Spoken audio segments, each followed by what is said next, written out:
Welcome, dear viewers, and thank you for joining us once again on our dedicated channel, where we meticulously navigate the intricate world of the British royal family.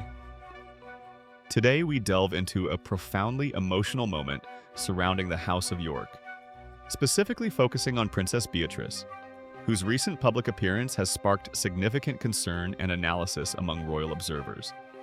The weight of the crown, and indeed the absence of it, often falls heaviest on those closest to the center of the storm. And few families have weathered such sustained, tempestuous scrutiny as the Yorks.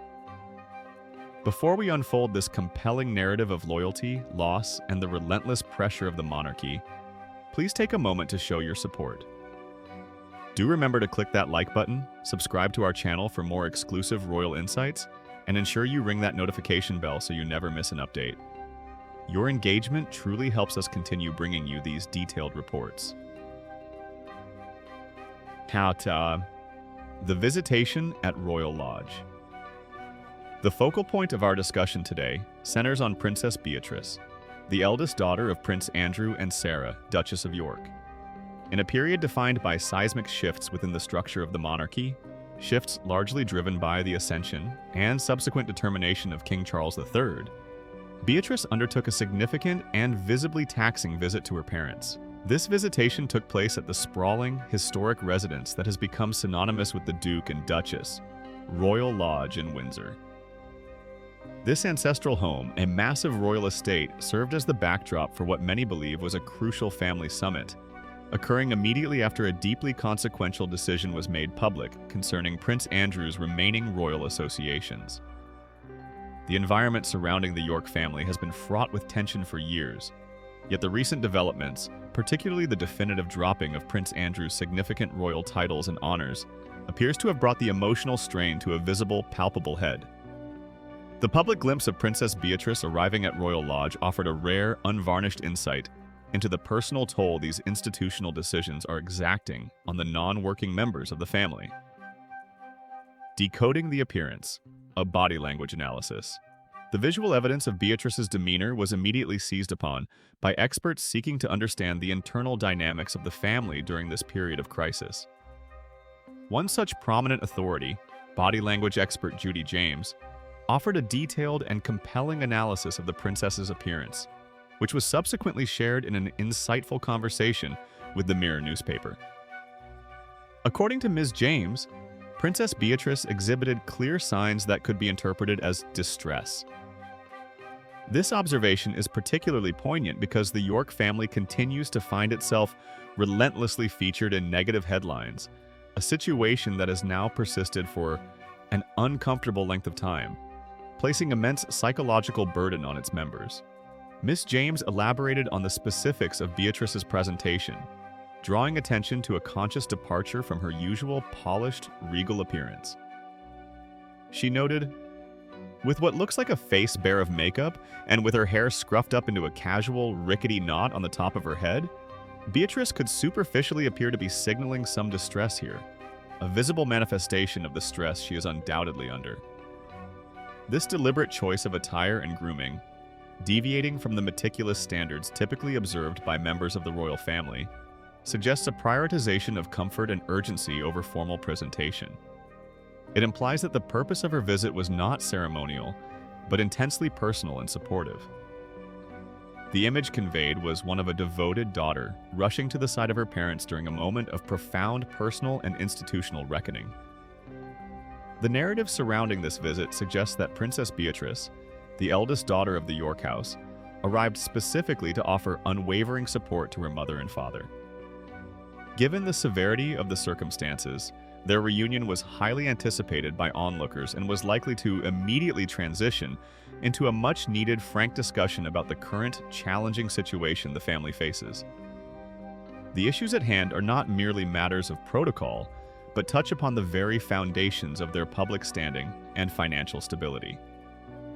The stoic presence amidst the storm. Interestingly, while decoding the photographs, Judy James offered a nuanced counterpoint to the initial assessment of distress. She observed that despite the visible signs of strain, Beatrice maintained a certain composure that spoke volumes about her personal resilience. Ms. James added that the princess seemed to be intentionally avoiding the common pitfalls of public displays of anxiety. Rather than adopting the body language of tension, James posited, Beatrice seems to have swerved the idea of a grave, solemn, and concerned expression, or of a more regally stoic poker face here. This interpretation suggests a sophisticated emotional strategy. By presenting a less formal, almost vulnerable exterior, Beatrice might paradoxically be communicating genuine, non-performative support, signaling a daughter's dedication rather than a royal's calculated public display. This lack of a regally stoic poker face allowed her to approach the situation as a family member rather than a royal representative, a significant distinction given her father's pariah status within the institution. The pivotal decision of October 17th. To fully grasp the magnitude of Beatrice's reaction, we must understand the event that precipitated this emotional visit. The catalyst was the official statement released by Prince Andrew himself on October 17th. On this significant date, the former Duke of York released a definitive statement to the public, confirming a monumental change in his status. He announced that, moving forward, he would no longer be utilizing his highly esteemed royal title, the Duke of York, nor would he employ any of the other royal honors and military appointments that had been conferred upon him over his lifetime of service. The Duke of York title is one of immense historical significance, traditionally held by the second son of the reigning monarch. Its relinquishment is not merely a bureaucratic change, it is a profound symbolic severance from the active, institutional core of the monarchy. For Andrew, who had already been stripped of his military patronages and use of the His Royal Highness style in 2022, due to the fallout from the civil lawsuit and his association with Jeffrey Epstein, this latest move represented the almost complete finalization of his transition into private life, entirely removed from public duties. In his statement, Prince Andrew revealed that this crucial and, no doubt, painful decision was the result of extensive and thorough discussions held within the highest echelons of the royal house. These conversations, driven fundamentally by the strategic direction set by the newly crowned King Charles III, led Andrew to this ultimate resolution. The rationale provided by the former Duke was explicit. He made this choice in order to shine a light on his elder brother, King Charles, and to underscore the importance of the active, working members of the royal family. In essence, by stepping completely out of the frame, removing any vestige of a title that could be associated with scandal or distraction, he was attempting, perhaps belatedly, to clear the path for the new reign to focus solely on its primary institutional objectives. The context of King Charles's vision. This decision must be viewed through the lens of King Charles III's long-held ambition to institute a slimmed-down monarchy. Since his ascension, Charles has demonstrated an unwavering commitment to streamlining the core group of working royals, focusing resources and attention only on those who perform official duties in service of the crown. For Prince Andrew, whose presence had become a source of continual embarrassment and distraction, his voluntary, or perhaps heavily encouraged, relinquishment of the Duke of York title was a necessary step in solidifying this new institutional vision. It sends an unequivocal message that the new reign will tolerate no ambiguity regarding who represents the crown and who does not. The implications for Princess Beatrice and her sister, Princess Eugenie, are complex. As non-working royals, they maintain their place in the line of succession and carry their titles, but they are increasingly isolated from the central function of the monarchy. Their loyalty remains firmly with their parents, yet their public roles necessitate maintaining a respectful distance from the ongoing controversies that plague the York name. Beatrice's visit, therefore, was not just an act of filial devotion, it was a balancing act. She was navigating the difficult space between supporting her parents through a deeply humiliating public process and maintaining her own integrity and relationship with the crown, represented by her uncle, King Charles. Royal Lodge, a sanctuary, under scrutiny. The setting for this charged reunion, Royal Lodge, adds another layer of drama to the situation.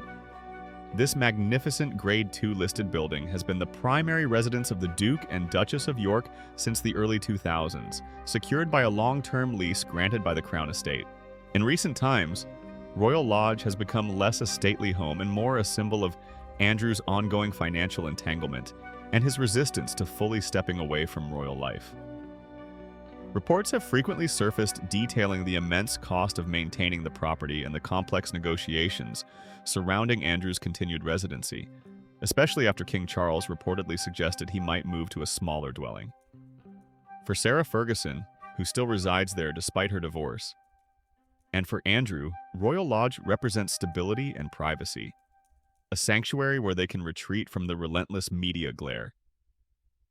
When Beatrice arrived, she was entering this heavily guarded bubble, ready to discuss not only the emotional fallout of the title loss, but potentially the very practical concerns of their future living arrangements and financial burdens, which are intrinsically linked to Andrew's official status. The discussion that ensued behind those historic doors must have been momentous. It would have encompassed strategies for navigating the upcoming years, how to manage the public narrative, and how the family unit could best support one another while respecting the new boundaries established by the king. Beatrice, known for her intelligence and discretion, likely played a key role in offering a perspective that bridges the gap between the disgraced Yorks and the main line of the monarchy. The enduring strength of the family bond princess, Beatrice's decision to appear without the usual royal facade, the unadorned face and the casually gathered hair, speaks powerfully to her priorities. It signaled that in this moment, the family unit trumped the institution. She was present not as a princess of the blood royal, but as a daughter supporting her besieged parents. The enduring bond between the York family members, Andrew, Sarah, Beatrice, and Eugenie, has been one of the most consistent narratives in royal reporting, even through the darkest periods of scandal. They have consistently presented a united front, a loyalty that is both admirable and, in the eyes of some royal commentators, perhaps detrimental to the crown's image. This latest visit confirms that, regardless of the king's decisions or the institutional requirements, the filial loyalty of Princess Beatrice remains absolute. She is standing shoulder to shoulder with her parents as they absorb the full impact of King Charles's pivotal determination to streamline the monarchy and remove distractions from the royal stage. The removal of the Duke of York title is a final, significant step in the process of defining Prince Andrew's role, or lack thereof, in the contemporary monarchy. For Princess Beatrice, it represents another layer of complexity in her own life, forcing her to continually adjust her public persona and private relationships within the royal family's shifting landscape. Her visible emotional strain is a testament to the immense personal cost of this institutional restructuring.